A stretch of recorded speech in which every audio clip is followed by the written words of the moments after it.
pobre Ucrania, le aplicaron el clásico, pásale el teléfono a tu papá. Después de 2 años de desmadre, tanto que la Unión Europea le ladró al oso, ¿y para qué? Resulta que al final el verdadero problema no era Moscú, sino su propio amo. La realidad es simple, por el bien del mundo, Washington y Moscú tienen que llevarse bien. Porque cuando estos dos se entienden, hay estabilidad. Cuando no se entienden, ya vimos lo que pasa. Y lo mejor, ni Kiev ni Europa fueron invitados a la mesa de negociación. ¿Sorprendidos? Después de lo que hicieron con los acuerdos de Minsk, todavía se preguntan por qué nadie los toma en cuenta. Y aquí viene la mejor parte. El secretario de Estado de Estados Unidos, Marco Rubio, dijo que en algún punto Europa deberá sumarse a la negociación. ¿En algún punto? O sea, cuando ya esté todo cocinado y solo les toque firmar. Ucrania, pásale el teléfono a tu papá. Washington y Moscú por fin hablan, Europa mira desde la banca. Estados Unidos y Rusia se reunieron por primera vez desde el comienzo de la guerra en Ucrania. El secretario de Estado estadounidense, Marco Rubio, y el ministro de Exteriores ruso, Sergei Lavrov, se sentaron a la mesa en Riad, en lo que, de acuerdo con lo anunciado por ambas partes, fue el primer intento por normalizar las relaciones bilaterales y explorar una salida a la guerra en Ucrania. Pero al encuentro no asistió ningún representante de Kiev, ni tampoco ningún líder europeo. Tras la reunión trascendió que ambas partes acordaron respetar los intereses de cada país, pero que es muy pronto para hablar de compromisos. Kirill Dmitriev, director del Fondo de Inversión ruso, pareció mostrarse optimista luego del encuentro, afirmando que Washington y Moscú han comenzado a escucharse. Por su parte, un vocero del Departamento de Estado estadounidense afirmó que se designarán equipos de alto nivel para comenzar a trazar un camino que conduzca al fin de la guerra en Ucrania. Soy Johan Ramírez y hoy aquí en La Actualidad en Análisis profundizaremos en las implicaciones que este acercamiento entre Washington y Moscú a espaldas de los aliados occidentales y del propio gobierno ucraniano tiene para la seguridad europea. Y para eso hemos invitado desde Madrid a la señora Mira Milosevic. Ella es investigadora principal del Real Instituto Elcano, donde es analista de Rusia y Euroasia. Y desde Washington a mi colega el periodista José Díaz Briceño. Bienvenidos a los dos y gracias por acompañarnos. José, me gustaría comenzar contigo. ¿Cómo es percibido este encuentro en Estados Unidos? Te lo pregunto porque durante los casi 3 años que duró el conflicto bajo la administración del ahora expresidente Joe Biden, la Casa Blanca no cesó de condenar a Rusia por su invasión a Ucrania, y ahora cuando uno ve las imágenes del secretario de Estado estadounidense sentado frente al canciller ruso, bueno, es una imagen francamente difícil de creer. Sin duda, este es el inicio a un deshielo, como se percibe en Washington por parte de la administración Trump respecto al gobierno de Vladimir Putin. Esto porque se tiene una visión muy distinta de las relaciones por parte de un presidente que hasta hace unos años era un magnate de los bienes raíces respecto al anterior mandatario estadounidense Joe Biden, quien era un senador de larga data atendiendo asuntos de seguridad internacionales, y esto marca un antes y un después de lo que puede ser la política hacia Rusia, y sin embargo hoy mismo ya el Departamento de Estado está trazando algunas líneas como el compromiso de establecer un mecanismo que conduzca a, pues básicamente, la normalización de relaciones entre los dos países. Palabras sumamente importantes por parte de la diplomacia estadounidense. También el Departamento de Estado asegura que se creará un mecanismo con representantes de alto nivel, en principio solo mencionándose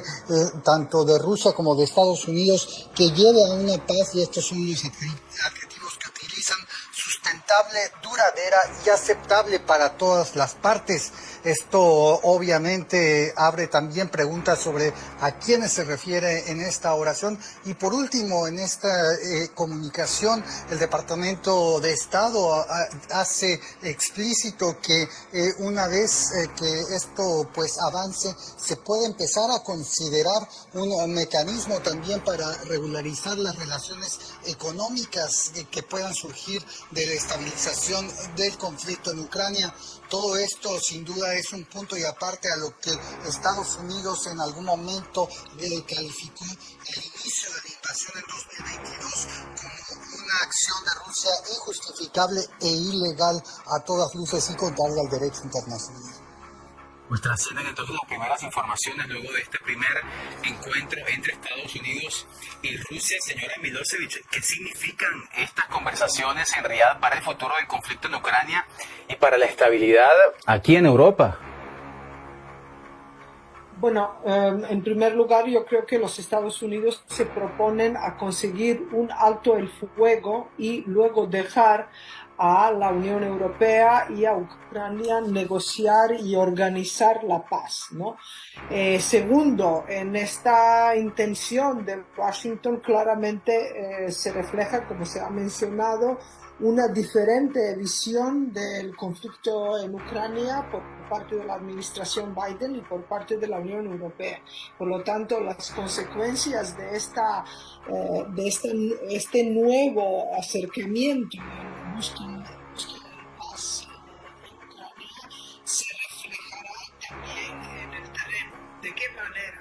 Pues yo creo que en primer lugar Ucrania se verá obligada a ceder el territorio, habrá una partición de Ucrania toda vez que los Estados Unidos han declarado que no van a seguir apoyando el esfuerzo bélico de Ucrania y toda vez que el presidente Zelensky ha dicho que la Unión Europea por sí sola no tiene capacidad de continuar la guerra en Ucrania, de apoyar a Ucrania. Por lo tanto, yo creo la primera consecuencia es que Ucrania se verá obligada a ceder probablemente primero territorios y luego veremos qué tipo de concesiones políticas también puede que tenga que hacer. Y ceder territorio es algo que el presidente ucraniano Volodymyr Zelensky ha dicho que es un no rotundo, una línea roja que no está dispuesta a atravesar. Trascendió también, leía yo antes de entrar acá al estudio, que en la reunión decían ambas partes decían que el tema de Ucrania será discutido en su momento. Pero José, ¿qué expectativas puede tener la administración estadounidense respecto a los resultados de estas negociaciones y de hablar del tema de Ucrania cuando Ucrania no está sentada a la mesa para conversar?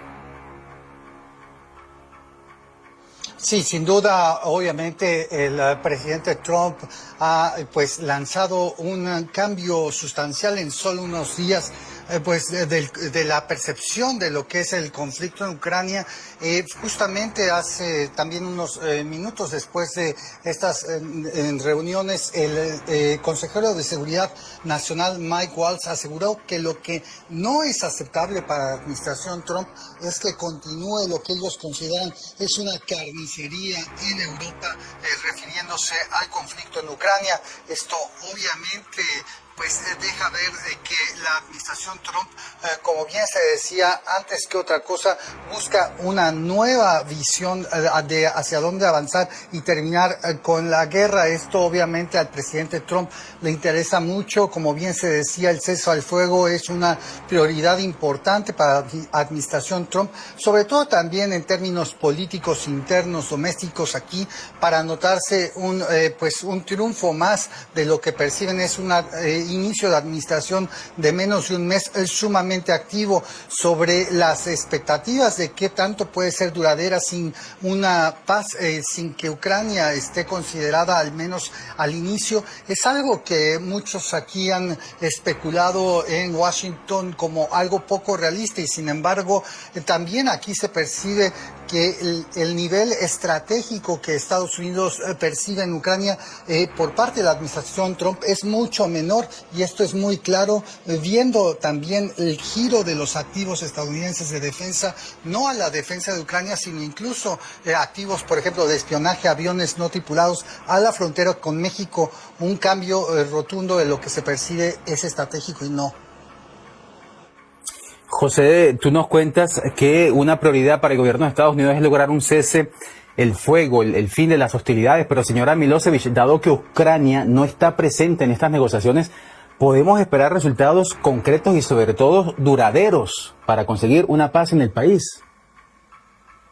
Bueno, sin duda no, sin Ucrania no se puede decidir el futuro de Ucrania, pero también hay que subrayar que este encuentro en Riad ha sido planificado para retomar el contacto bilateral, para hablar, entre otras cosas, también de la estabilidad estratégica, de varios acuerdos sobre el armamento, de renovar, por ejemplo, la presencia de los embajadores en las respectivas embajadas en Washington y Moscú. Claramente se había dicho que habrá una vía de negociaciones bilateral entre Washington y Moscú sobre diferentes asuntos, y otra vía que tratará el asunto de la guerra en Ucrania. Y por lo tanto, yo creo que es muy temprano decir que Ucrania va a ser completamente excluida de estas conversaciones. Yo creo que estará allí, pero estará en la mesa y en el menú, ¿no? Habitualmente se dice que uno está o sentado en la mesa o está en el menú. En este caso creo que Ucrania estará tanto en la mesa como en el menú por la cortesía de Donald Trump. Pero lo cierto es que por lo pronto no están ni Ucrania ni tampoco la Unión Europea, que desde el inicio del conflicto ha hecho frente común con Estados Unidos para justamente encarar a Rusia. A raíz de la exclusión del bloque de estas primeras conversaciones, ayer los líderes europeos se reunieron de urgencia en París para tratar de definir una postura ante ese nuevo escenario. Les pido, José y señora Milosevic, que escuchemos lo que decía en este sentido ayer el canciller alemán Olaf Scholz y luego lo conversamos. Un claro llamamiento a la unidad. No debe haber división de seguridad y responsabilidad entre Europa y Estados Unidos. La OTAN se basa en que siempre actuemos juntos y compartamos el riesgo, garantizando así nuestra seguridad.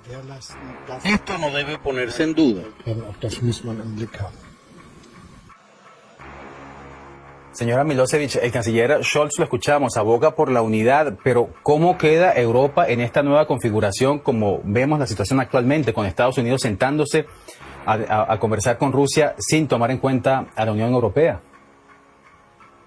Bueno, las palabras del canciller Scholz son muy bonitas y estamos todos de acuerdo con ellas. Sin embargo, la reunión en París ni siquiera apoya estas palabras con los hechos. Sabemos que no hubo unidad respecto en este caso, la cuestión de poner tropas en una hipotética paz en Ucrania. Europa, para convertirse en un actor estratégico digno de este nombre y capaz de tanto competir con los Estados Unidos como ocuparse de su propia seguridad y defensa, necesitará algo más que la unidad. Necesitará decisión, necesitará liderazgo y sobre todo necesitará la voluntad. La supervivencia de la Unión Europea, en este caso concreto, respecto a la guerra en Ucrania, dependerá de su capacidad de adaptarse. Y yo creo que los Estados Unidos estarán dispuestos siempre a escuchar a la Unión Europea cuando la Unión Europea puede decir concretamente cuántos soldados puede poner en esta hipotética paz en Ucrania, cuántos carros de combate, cuánta financiación va a ofrecer a Ucrania para su reconstrucción, para impedir que Ucrania se convierta en un estado fallido. En fin, que Europa empiece a ocupar preocuparse de su propia seguridad y defensa y de la seguridad y defensa del continente europeo, incluida Ucrania. Hoy por hoy, y la reunión de ayer en París demuestra que Europa puede que se ha despertado por lo que está ocurriendo, pero todavía no se ha levantado de la cama. Y usted habla de un tema fundamental que es el financiamiento. Ya los países europeos tienen problemas para financiar sus propios sistemas de defensa. Ahora el desafío sería mucho mayor cuando se trataría entonces de financiar las garantías de paz para Ucrania. José, ¿cómo podría afectar esta nueva fase de diálogo en las relaciones entre Estados Unidos y sus aliados europeos, especialmente en lo que respecta, como decíamos, justamente a la seguridad europea? Sí, hay que ver exactamente hacia dónde avanzan este inicio de conversaciones. Todavía es muy difícil especular hacia dónde caminarían, porque además hay que tener en cuenta una cuestión. En estos momentos se sentaron a conversar 3 representantes del presidente Trump frente a los enviados rusos en Arabia Saudita, y sin embargo la propia cabeza de Donald Trump significa pues básicamente algo que no se puede predecir, y hay que ver exactamente hacia dónde quiere conducir el propio presidente, más allá de lo que digan sus asesores, la relación con Rusia, qué tan rápido se quiere restablecer la cooperación, eliminar las sanciones económicas que hay actualmente contra más de 5.700 personas y entidades rusas, además de distintos procesos criminales contra quien ha violado estas sanciones desde el inicio de la invasión ucraniana. Todas estas son cosas importantes para saber hacia dónde va a caminar la relación entre Estados Unidos y Rusia y cómo impactará directamente a la relación de seguridad con Europa. Actualmente, después del reforzamiento de la presencia militar estadounidense, después de la invasión plena de Ucrania en 2022, Estados Unidos tiene 80.000 efectivos en territorio europeo, militares en las distintas bases en Italia, Alemania y otros lugares. Esto sin duda despertará, dependiendo de hacia dónde vayan las conversaciones, preguntas sobre qué tan necesaria es la continua protección de Estados Unidos del continente europeo. Señora Milosevic, José nos habla de 80.000 agentes estadounidenses acá en el continente europeo, y cuando hablamos de la relación entre Estados Unidos y Europa, es una relación histórica de defensa, de cooperación mutua. Ayúdanos a entender entonces algo. ¿Cuál es la estrategia de Estados Unidos al dejar de lado a un socio histórico como Europa y en cambio buscar un acercamiento con un rival histórico como Rusia? ¿Cuál es el mensaje que quiere enviarle Donald Trump al bloque comunitario? Bueno, yo creo que detrás de estas decisiones hay una base de la percepción de la administración de Donald Trump de lo que son intereses estratégicos de la seguridad nacional de los Estados Unidos. Por un lado, la administración Trump quiere obligar a Europa a ocuparse de su propia defensa, pero esto no es un capricho solo de esta administración. Desde 1963, desde que el presidente John Kennedy dijo que Europa debe invertir más gasto en su defensa, esta idea ha estado presente en Washington. Segundo, creo que refleja también una de las obsesiones de Washington desde los años 70, cuando desde entonces se intentó siempre separar una posible alianza entre China y Rusia. Yo creo que aquí hay una decisión por parte de la administración de enfocar sus recursos en su rivalidad con China y de paso, por supuesto, contar y acercarse a Rusia a cambio de esta separación entre Rusia y China. Pues usted nos habla de otras China razones también, pero estas las veo como dos más fundamentales. Sí, y usted nos habla de China, señora Milosevic, y eso nos lleva entonces a un terreno de la geopolítica. Y te pregunto entonces, José, porque mientras los representantes de Estados Unidos y Rusia se reúnen en Arabia Saudí, en Turquía, hoy hará lo mismo el presidente ucraniano Volodymyr Zelensky, que se va a reunir con su homólogo turco Recep Tayyip Erdogan. Esto no es casualidad. ¿Cómo percibe Washington el papel de Turquía en la actual coyuntura geopolítica? Turquía ha sido uno de los aliados estratégicos de Estados Unidos más pues importantes y controversiales. Esto no hay que decir que el propio Erdogan ha jugado un papel importante en eventos recientes que involucran a la política estadounidense alrededor del mundo, no solo para la relación con Ucrania y Rusia. Justamente ahí el presidente Erdogan jugó un papel importante para lograr justamente el acuerdo para la exportación de granos desde Ucrania, en la mediación, pero más recientemente el papel de Turquía en un territorio como Siria, justamente que está pasando por un cambio tan importante, es tomado pues aquí en Washington con muchas pinzas ante la dificultad que tiene en la relación justamente con las milicias kurdas que controlan una parte de Siria. Además, Estados Unidos vende armamento a Turquía y hay que decir también ha sido ese país receptor de algunos de las exportaciones de petróleo por parte de Rusia, a pesar de todo el aislamiento internacional. Es decir, en estos momentos Turquía juega uno de esos papeles, como históricamente lo ha hecho previo a poder hablar con distintos bandos. Entonces no es sorpresa que justamente el presidente Volodymyr Zelensky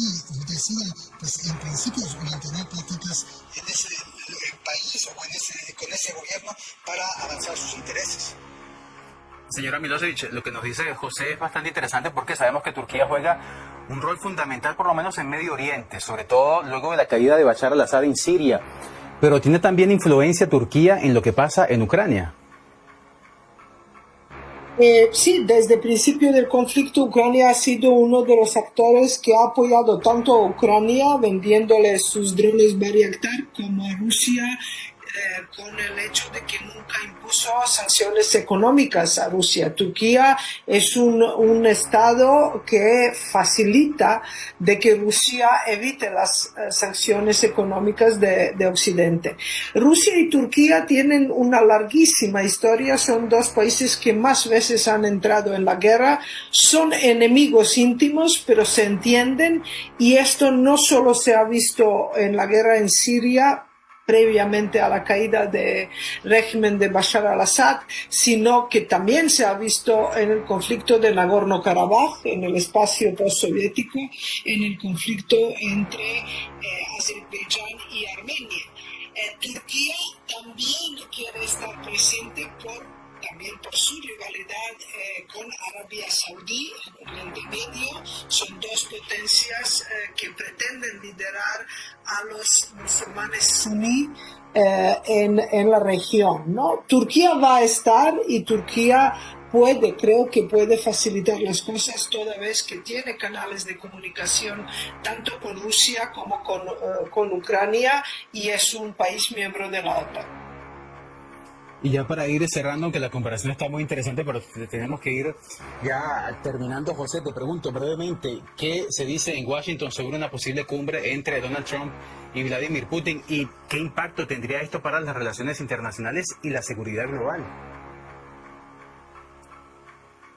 Sí, aquí en Washington causó mucho impacto la duración de la conversación el miércoles, la semana pasada, entre el presidente Trump y el presidente Putin, alrededor de 1 hora y media, donde según Trump se profundizó en distintos aspectos, pero quizá lo más interesante fue la caracterización que hizo Trump después, este pasado domingo, de la conversación con Putin, asegurando que a Rusia no se puede descartar, recordando eventos históricos que se remontan siglos, asegurando que Rusia es un actor importantísimo que derrotó a Napoleón y que también ayudó a derrotar a los nazis de Hitler en la Segunda Guerra Mundial. Esto obviamente son las palabras del propio presidente Donald Trump, y esto habla sobre exactamente el lugar que le otorga al presidente Putin en la geopolítica internacional. Aquí en Washington, particularmente presente en todos los pues estamentos de análisis pues diplomático. Se ve con cierta alarma este acercamiento a Rusia. Pues hay que decir, aquí en Washington se considera a Rusia un régimen que no solo está pues afectando la estabilidad en la zona de Ucrania, sino que incluso está pues invadiendo, al menos digitalmente, con operaciones de espionaje para alterar y provocar desestabilización en distintas democracias alrededor del mundo. Y sin embargo, aquí la parte que es más interesante analizar, y esto dará para un nuevo programa, es ¿será que el gobierno del presidente Trump ve una afinidad política con las políticas del presidente Putin al interior de Rusia? Esto lo vimos ya con las palabras del vicepresidente Vance en la reciente conferencia de Múnich. En relación a esa posible cumbre entre Putin y Donald Trump, trascendió luego de esta reunión en Riad que es muy pronto para establecer una fecha, pero que hay que trabajar intensamente para lograrlo. Señora Milosevic, ya para terminar también, ¿qué puede hacer Europa? Porque eso es lo que nos preguntamos todos los que vivimos acá en este continente. ¿Qué puede hacer Europa para asegurarse de que sus intereses sean considerados para las futuras negociaciones sobre Ucrania? Europa debe hacer unas propuestas concretas, concretamente en números, cómo puede contribuir al mantenimiento de paz en Ucrania. Esto le dará un asiento en la mesa de negociaciones, si puede contribuir. Europa debe prepararse para una europeización de la OTAN, en el sentido de que la Unión Europea, de que los Estados Unidos cada vez más se van a desatender de la OTAN en Europa, y la Unión Europea debe asegurarse que va a ser capaz de competir en este nuevo mundo de la vuelta de la rivalidad entre las grandes potencias al estilo del siglo XIX. Competir con los Estados Unidos, pero también con los adversarios como China o Rusia.